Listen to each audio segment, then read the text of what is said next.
Jom saya ajarkan 3 perkara tuan-tuan dan puan yang akan mampu mengubah kehidupan kita.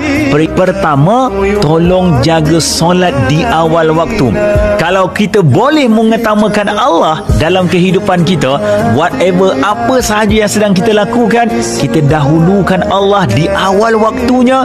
Tuan-tuan percayalah, Allah tidak akan pernah mensia-siakan gadaian waktu kita untuknya. Kedua, tolong dekatkan diri dengan Al-Quran di setiap hari. Ustaz, saya tak pandai baca Quran. Dengar Al-Quran. Cukup untuk mendengar. Orang yang dekat dengan Allah tidak akan pernah sia-sia. Yang ketiga, iaitu salawat dan salam kepada baginda Rasulullah sallallahu alaihi wasallam. Allahumma salli ala Muhammad wa ala ali Muhammad. Dengan satu salawat, Allah hapuskan 10 dosa kita.